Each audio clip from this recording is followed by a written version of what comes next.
मेरे नबी प्यारे नबी सुन्नत तेरी दुनिया दी ए नबी प्यारे नबी सुन्नत तेरी दुनिया दी तू ही शफाअत की अमा আল্লামা দেলোয়ার হোসেন সাঈদীর জন্য আমাদের কি করার নাই?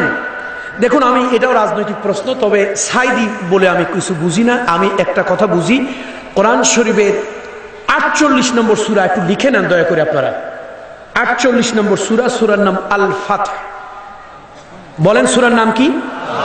যেহেতু সাঈদী সাহেব একটা রাজনৈতিক দলের লোক আর তার বিরুদ্ধে একটি মামলা চলতেছে, রাজনৈতিক প্রশ্নের উত্তর দেব না, তবে আমি মানবিক প্রশ্নের উত্তর দেব।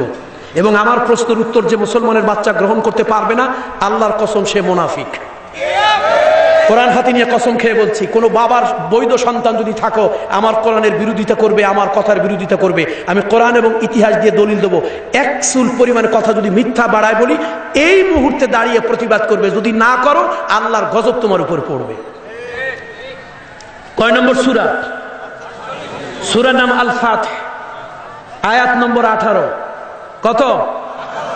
এই 18 নম্বর আয়াতটা পড়ে দেখবেন। হুদায়বিয়ার সন্ধি, ওসমান রাদিয়াল্লাহু তাআলা আনহু মক্কায় গিয়েছিল কাফেরদের পক্ষ থেকে, তাকে বন্দী করা হয়েছিল এবং একটা রিউমার ছড়িয়ে দেওয়া হয়েছিল ৬ষ্ঠ হিজরিতে।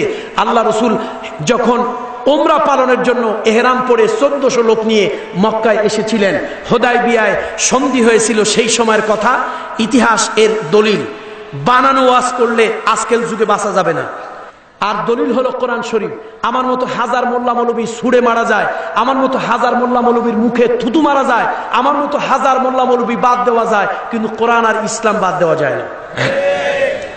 ৪৮ নম্বর সূরায় দলিল, ওসমান রাদিয়াল্লাহু তাআলা আনহুকে বন্দী করলো কাফেররা এবং একটি রিউমার ছড়িয়ে দিল তাকে হত্যা করা হবে। আল্লাহ রাসূল ইহরাম পরে এসেছিলেন, হুজুর ডাক দিলেন, ইয়া আসহাবুশ শাজার, ইয়া আসহাবুশ শাজার, হে সাহাবীরা গাছের কাছে আসো। গাছের কাছে সাহাবীরা আসলো। আল্লাহ রাসূল বললেন, ওসমানকে যদি বন্দী করা হয়, অন্যায়ভাবে হত্যা করা হয়, আমরা ইহরাম পরে এসেছি, যুদ্ধ অস্ত্র আনি নাই, ওসমানকে বের করে নেব, ওসমানকে হত্যা করা হলে অস্ত্র নিয়ে আসি নাই, যা আছে তাই নিয়ে মাঠে নামবো। এক ওসমানের রক্তের বদলা নেওয়ার জন্য প্রয়োজনে আমরা ১৪০০ সাহাবী জীবন দেব, লোক জীবন দেব। যারা তোমরা রাজি আছো, আমার হাতে বায়াত হও, শপথ হও, মুরিদ হও। তখন একজন মুনাফিক চিন্তা করলো, চাচা আপনা যান বাসা, ওসমান মরে যাবে, তাই জন্য নিজের জীবন দেবো, কাজ কি? সে ভেগে চলে গেল।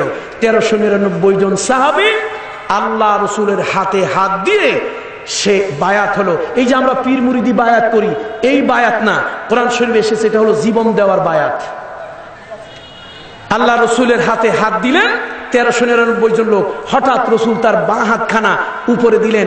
সাহাবীরা জিজ্ঞেস করলো, হুজুর আপনি বাঁ হাত দিলেন কেন? বলল, ওসমান জীবিত না মৃত এখনো আমি জানি না, ওহীর মাধ্যমে আল্লাহ তাআলা অল্পক্ষণের ভিতরে আমাকে জানিয়ে দেবেন। ওসমান যদি এখনো জীবিত থাকে, এই বায়াত থেকে ওসমান যেন মাহরুম না হয়, এই জন্য আমি ওসমানের পক্ষ থেকে আমার এই বাঁ হাতটা তোমাদের উপরে উঠায় দিলাম। শপথ হলো, ওসমানকে মুক্ত করব।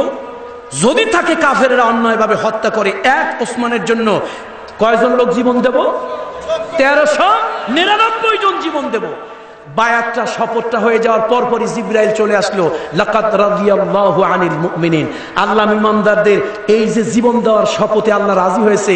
হে নবী, আল্লাহ আসমান থেকে আমাকে জানিয়ে দিয়েছে, আপনারা যখন শপথ নেন, আল্লাহ খুশি হয়ে তার কুদরতি হাত এই শপথের হাতের উপরে রাখছে।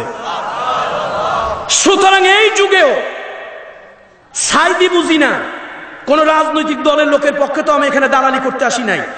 অন্যায়ভাবে রাজনৈতিক প্রতিহিংসার বশবর্তী হয়ে নিরহ নিরপরাধ লোককে কেউ যদি আসামি সাজিয়ে তাকে যদি হত্যা করতে চায়, মিথ্যা কোনো আইন ও বিধান দিয়ে, ইমানদারের ইমানি দায়িত্ব, যে দলের হোক, যে মতের হোক, তাদের ইমানি দায়িত্ব হলো ওই একজনকে বাঁচানোর জন্য প্রয়োজনে ১৩৯৯ জন লোক জীবন দেবে। যদি না দেয়, তাহলে এই মুসলমানগুলি মুনাফিক মুসলমান। সুতরাং কোন দলীয় প্রশ্ন করবেন না, দয়া করে প্রশ্ন করবেন নির্দলীয়। রাজনৈতিক মঞ্চ নয়, এটা তাফসীরের মাহফিল।